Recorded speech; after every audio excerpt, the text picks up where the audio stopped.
안녕하세요. 최승희 노무사입니다. 안녕하세요. 배수록 노무사입니다. 노무사님, 근로계약을 체결할 때 근로계약서를 작성하고 그리고 서면으로 교부도 해야 되잖아요. 네, 맞아요. 근로계약서를 잘못 작성하면 사실 그 자체로 분쟁의 소지가 되는 경우가 굉장히 많아요. 그래서 작성을 하실 거면 정말 제대로 작성을 하는 게 중요하세요. 그런데 막상 어떻게 써야 되는지 굉장히 막연함을 느끼시는 분들이 많기 때문에 오늘 채용 공고를 보면서 하나하나 어떻게 써야 되는지 살펴보도록 하겠습니다. 그러면은 먼저 근로계약기간부터 한번 살펴볼까요? 일단 채용 공고를 보니까 고용 형태가 정규직이네요. 이 경우에는 일단 입사한 날짜를 입사일로 쓰시고요.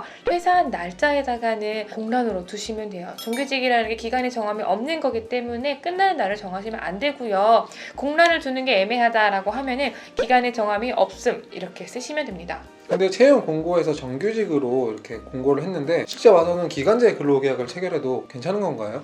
일단은 채용 공고 자체가 계약의 성립에 영향을 미치는 건 아니에요. 굳이 따지면 청약의 요인으로 보고 있기 때문에 채용 공고상의 내용이 근로계약서상의 내용으로 꼭 들어가야 하는 거는 아니에요.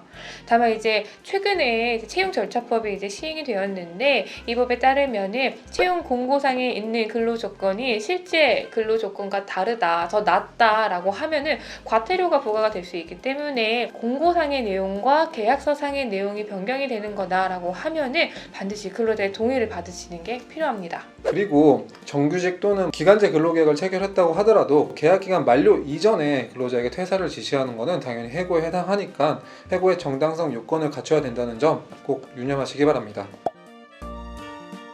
이번에는 근무 장소랑 업무 내용에 대해서 좀 살펴볼게요. 네, 채용 공고를 보니까 땡땡 고깃집 노년점이라고 되어 있어요. 그래서 업무 장소에는 땡땡 고깃집 노년점 이렇게 작성을 하시면 되고요.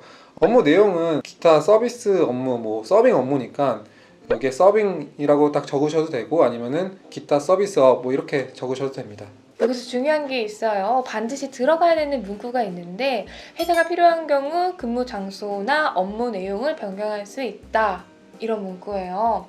이 문구를 넣어놓지 않으시면은요, 회사가 근로자의 근무 장소를 변경을 하거나 업무 내용을 바꾸실 때 반드시 근로자의 동의가 있어야만 하실 수 있어요. 그러니까 이 내용을 꼭 넣어놓으시기 바랍니다. 물론 이런 내용이 있다고 해서 회사가 마음대로 이런 인사권 행사를 할 수 있는 건 아니고요. 이런 인사권 행사가 권리남용에 해당하는지는 업무상 필요성이 있는지 그리고 근로자의 생활상의 불이익과 이런 것들을 비교를 하고 근로자와 성실한 협의 절차를 거쳤는지 등을 종합적으로 고려해서 판단하게 되니까 이 점은 반드시 확인하실 필요가 있을 것 같습니다. 채용 공고를 보면 근로시간이 1일 10시간인데 이때는 10시간을 소정 근로시간으로 보면 되는 건가요? 일단 소정 근로시간이라고 하면은 법정 근로시간을 상한선으로 해서 노사 간의 근로하기로 정한 시간을 의미를 해요. 소정 근로시간이라는 거는 하루에 8시간, 일주일에 40시간을 넘어갈 수가 없어요. 그러니까 일단은 최대치로 8시간 혹은 일주 40시간 이렇게 기재를 하셔야 되고요. 다만 우리가 실제로 근로하기로 한 시간이 10시간이잖아요. 나머지 2시간이 남기 때문에 이 2시간은 연장 근로시간이라고 해서 적어 놓으시거나 아니면은 애초에 약정 근로시간이라는 명칭으로 해서 10시간을 적어 놓으시면 됩니다. 식사 휴게 시간은 2시간으로 되어 있는데요. 근로기준법상 이런 2시간의 휴게 적법한 건가요? 법에서는 4시간마다 30분의 휴게 시간을 부여하라고 하고 있어요. 그래서 10시간 중에 휴게가 2시간이 이제 부여가 된다라고 하면은 물론 법정 기준을 이제 상회하기 때문에 가능합니다. 그런데 노무사님, 사실 업종에 따라서 휴게 시간은 어떤 시간대로 특정할 수 없는 경우들이 있어요. 이제 너무 이제 업무의 변동폭이 크기 때문에 지정을 한다는 게 어려울 수 있는데 이럴 때는 도대체 어떻게 기재를 해야 될까요? 휴게 시간에 대한 다툼은 굉장히 노사 간에 문제가 많이 되는 상황이긴 한데요. 반드시 임의의 시간이라도 시간을 특정을 해서 기재하시는 것이 바람직합니다. 다만 회사가 이러한 휴게 시간을 준수하기 어려운 경우에는 휴게 시간을 변경해서 운영할 수 있다. 이 정도의 단서를 반영하시는 게 바람직할 것 같습니다. 근무일은 채용 공고에 주 5일이라고 되어 있으니까 주 5일이라고 쓰면 될 것 같고요. 주휴일은 그럼 어떻게 해야 되는 거죠? 일단 주요일은 일주일에 하루는 무조건 주셔야 하는 날인데요. 원칙적으로는 일주일 중에 특정 요일을 지정을 하시는 게 필요해요. 그런데 교대제 같은 경우처럼 하루를 특정해가지고 주휴일로 사전에 정할 수 없는 경우들이 있어요. 이럴 때는 근로자가 사전에 예측할 수 있는 날로 지정을 해서 기재를 하시면 됩니다.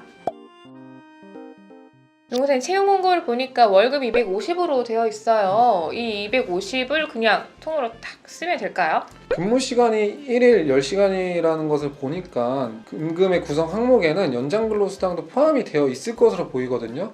그런 경우라고 하면은 기본급과 연장 근로수당을 반드시 나눠서 임금 항목을 작성을 해주셔야 될 것 같습니다.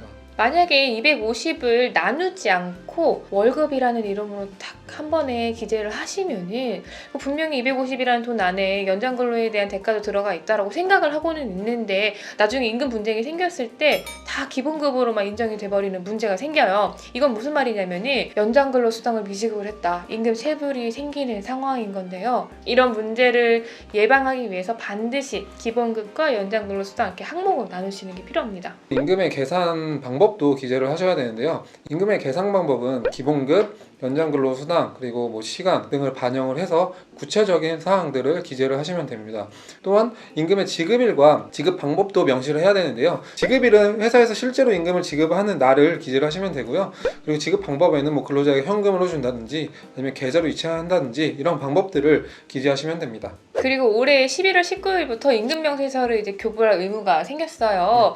이 임금명세서라고 하면은 임금의 구성 항목과 계산 방법을 기재한 거를 근로자한테 매달 줘라 이런 의미인데 지금 계약서상의 임금 구성 항목이랑 계산 방법을 기재를 하시잖아요. 그래서 향후에 명세서 교부하실 때 계약서에 있는 이 내용을 바탕으로 해서 작성하시고 매월 주시면 됩니다. 연차휴가는 근로계약서에 작성해야 되는 필수 기재사항이에요. 그래가지고 꼭 넣으셔야 되는데 그 연차휴가 제도라는 거 자체가 굉장히 복잡해요. 그래서 이걸 다 이제 정리해가지고 계약서에 넣으면은 더할 나위 없이 좋긴 하겠지만 어려운 일이니까 그냥 근로기준법에 따른다 수준으로 기재하셔도 무방합니다. 이번에는 근로기준법은 5인 미만에게 적용되지 않는 조항들이 있어요. 혹시 근로계약서 작성이라든지 이런 거는 5인 미만에 적용이 되나요? 근로계약서 작성은 모든 사업장에 적용이 됩니다. 당연히 5인 미만 사업장에서도 근로계약서를 반드시 작성하셔야 됩니다.